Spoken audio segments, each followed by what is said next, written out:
Quiet, please. Good afternoon, Shortridge. I am a senior. My name is Deja Jones, and today I am joined with Justin Garrett Moore. He is the inaugural program officer for the Humanities in Place program at Andrew W. Melton Foundation. Thank you for joining us today, Mr. Moore. Thank you. Happy to be here.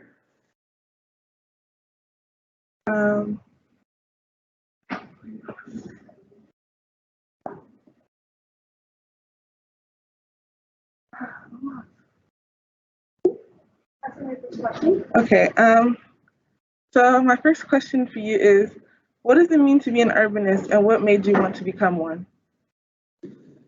Sure. So first, I just want to say that, I went to Shortridge back when I was a junior high, and I'm from the neighborhood nearby.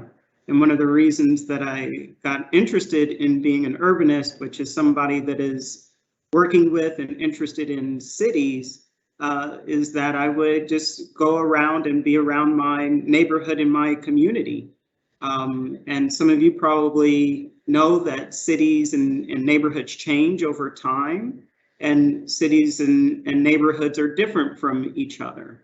And so when I was pretty young, going to school, I was sort of thinking about, just things I saw in the neighborhood. I lived in kind of the Mapleton Fall Creek neighborhood, and at the time there were some parts of the neighborhood that weren't so well taken care of.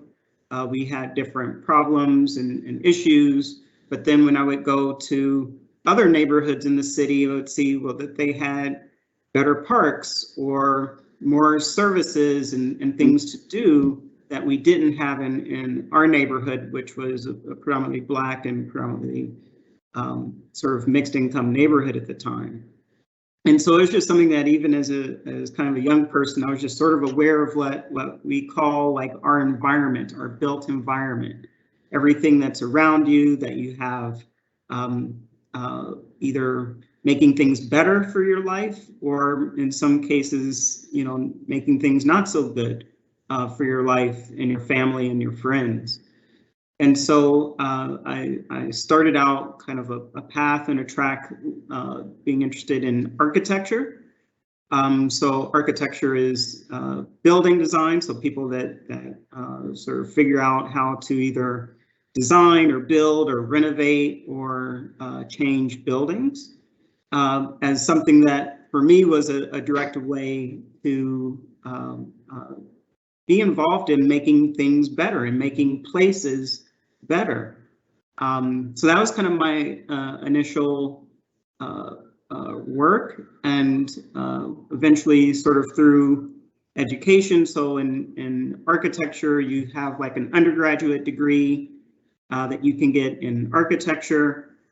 And then very often, more and more people go to graduate school where you sort of specialize. So a lot of different types of architects do different types of work, and you for people that want to do things in urbanism and urban design and urban planning, you get sort of an extra degree to learn more of the skills that you need to be an urbanist or an urban planner or urban designer.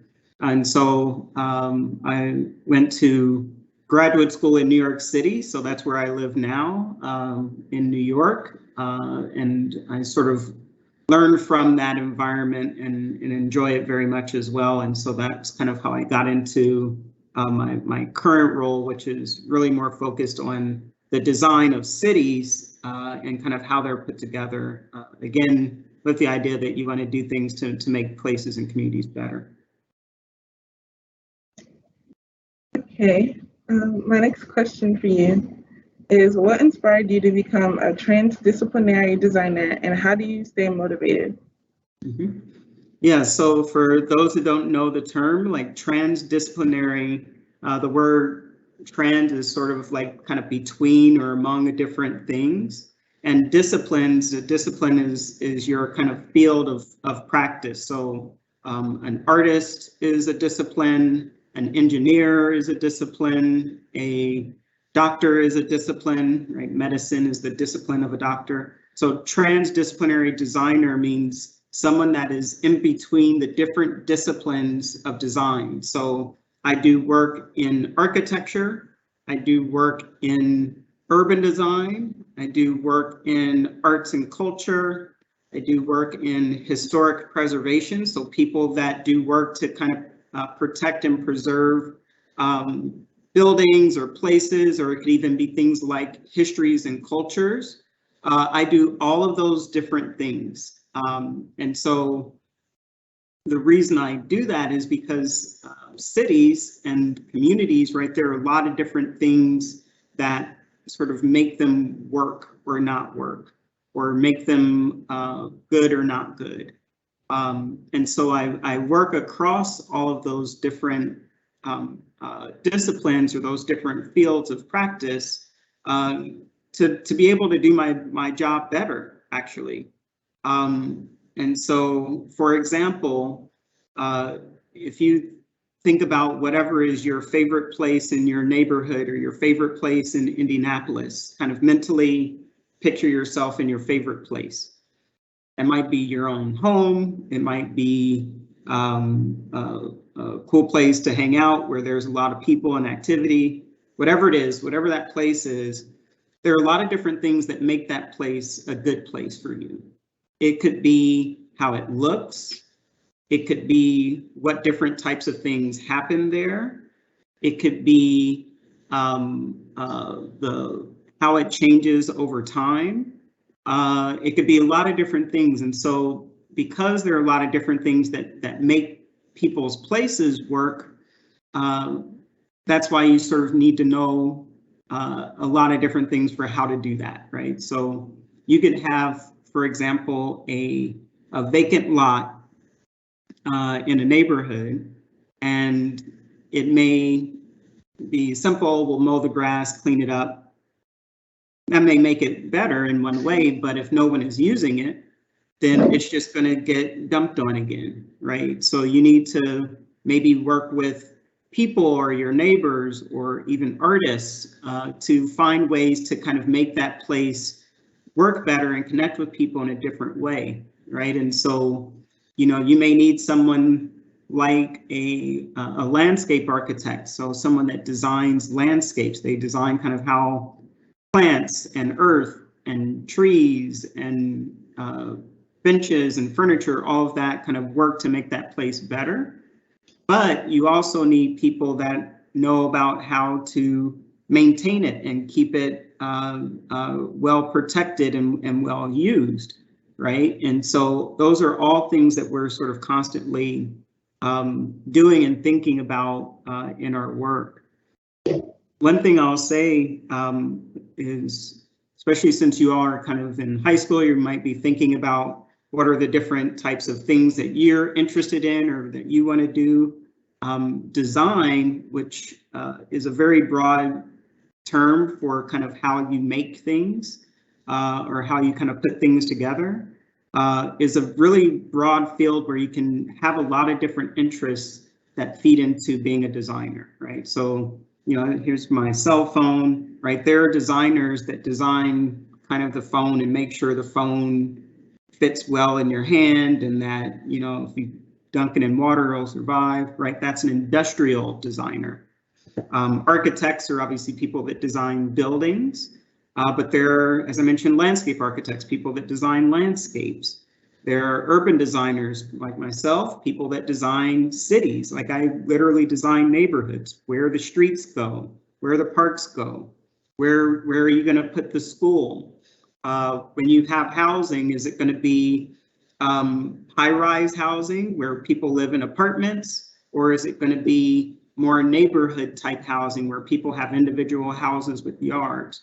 Those are all things that are designed, and those are all different types of jobs and different types of careers, right? And to do all of that work, you may have people that are more, let's say, you know, some people are like people persons, right? Like they like connecting with and interacting with people and communicating with them about what they want to see in their neighborhood, or what types of activities they like to do, right?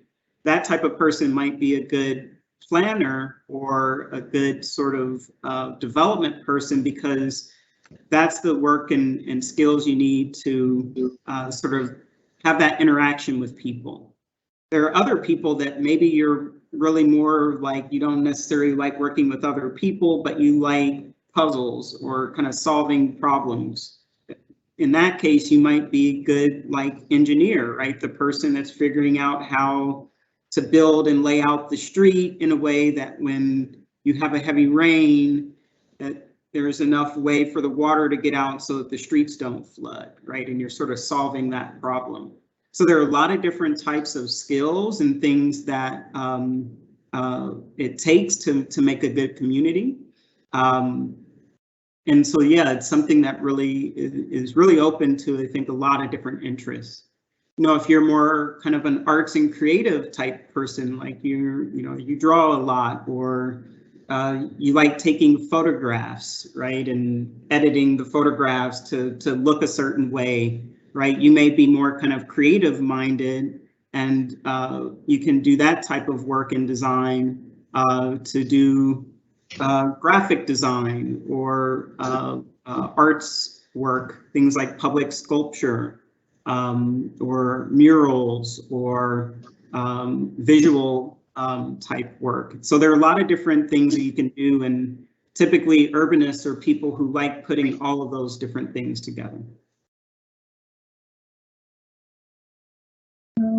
So when did you develop an interest in architecture? Mm-hmm. Sure. So I was very lucky. So I went to Shortridge back when it was a junior high school. So I went to Shortridge as a junior high school. I was a math science magnet at the time. And then for high school, I went to Arlington over on the east side.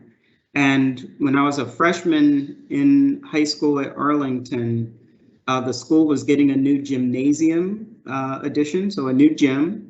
And there was a great project at the time, an initiative at the time by the public schools, where businesses that got big contracts, like that were getting paid by IPS, by the public schools, would hire interns from the school.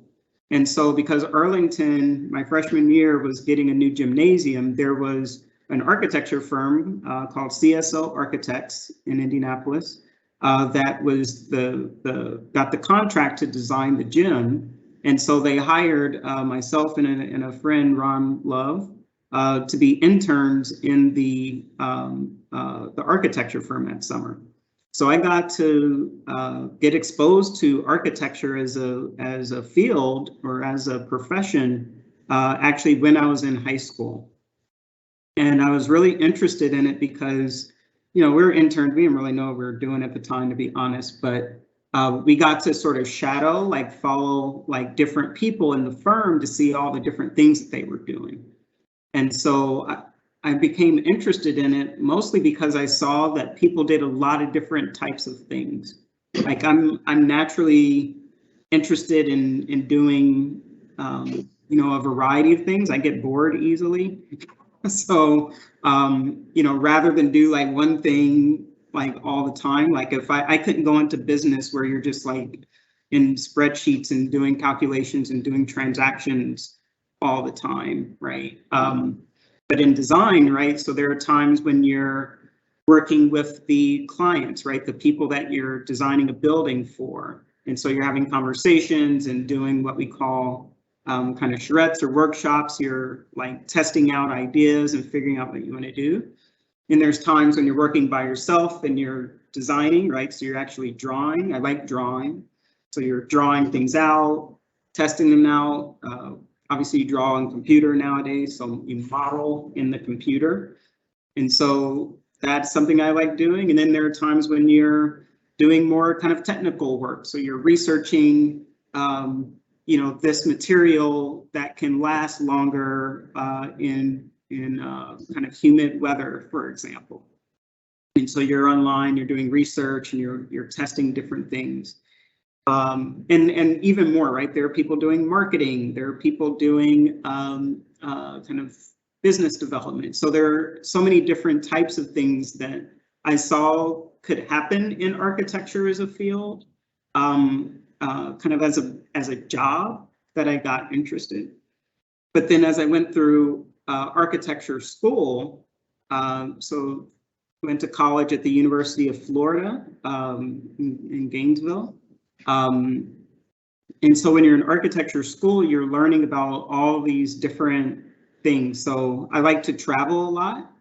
And so architects tend to travel a lot because you go to different places and you learn how places are different and what makes them different. So, you know, we went to Mexico, we went to Italy, we went to the Netherlands, all these different places to see how different people put their buildings and their cities and their neighborhoods together.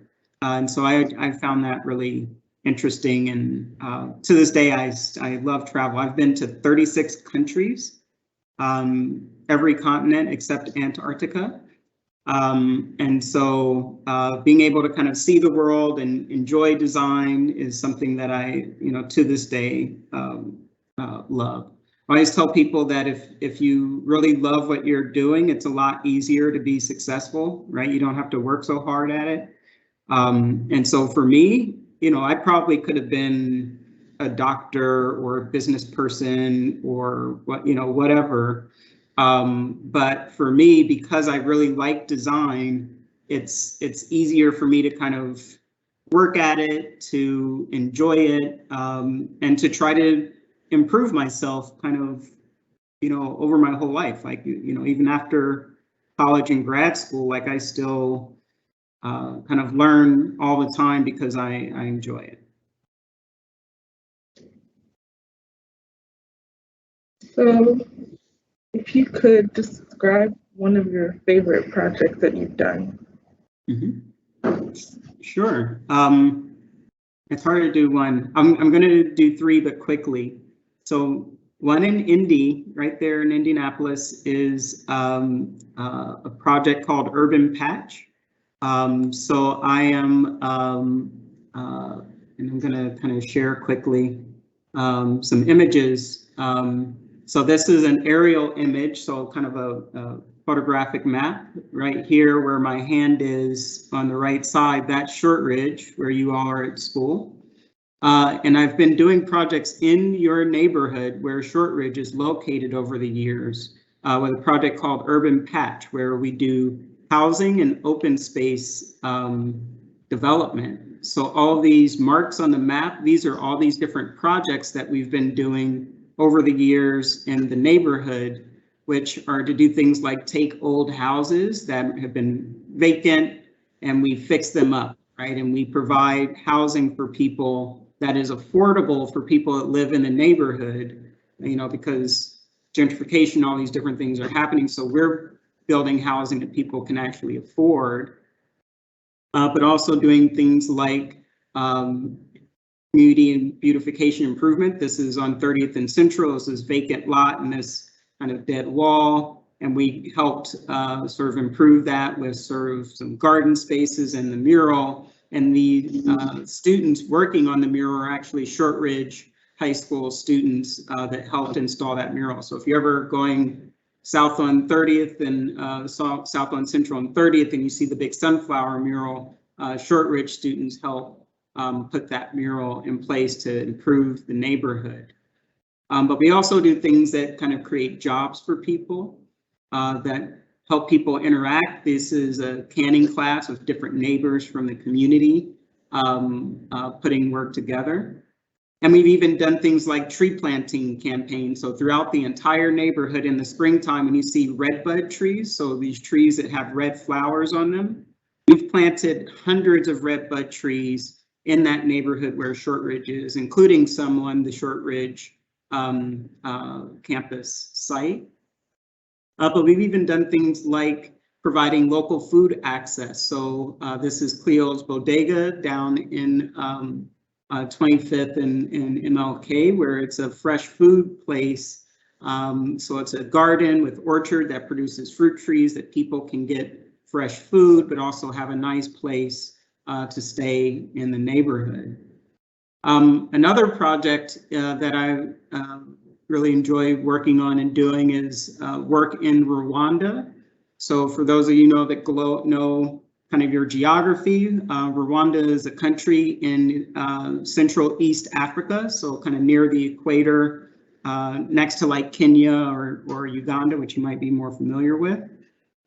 This is a country that has been through quite a lot. They had a massive genocide over a quarter century ago, like in the late 90s or early 90s, actually.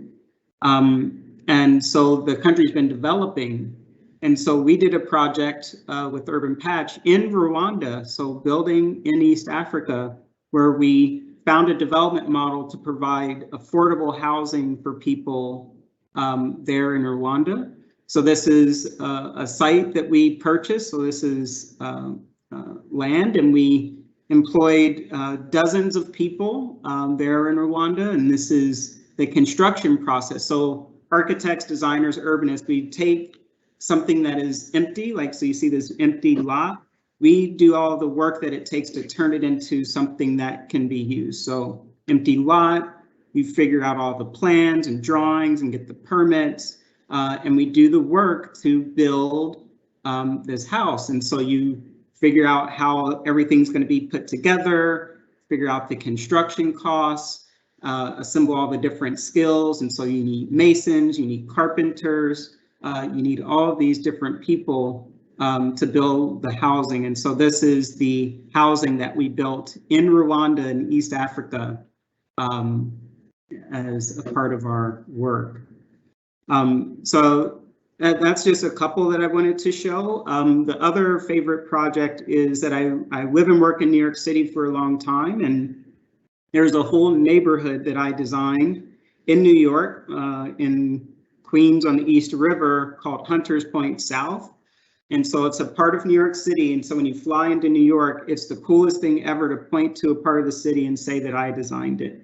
So it's a whole neighborhood with housing and schools and parks and streets that I was the lead designer on that project. And so I'm very proud of it when I go to that neighborhood. You know, took like 10 years to build it, but when I go to that neighborhood and you see people enjoying the park and having fun with their friends and family, I mean, you see that there are people that have great housing that they can afford, and that they can walk to a school and a grocery store, that I had something to do with that happening, and I'm very proud of it.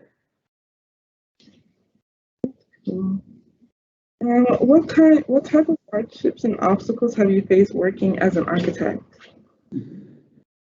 So yeah, it's definitely challenging. So I'll say, even though I'm very lucky and had some early experiences and mentorship with getting access to the field, architecture, design, urban planning are to this day very white fields, very white male fields.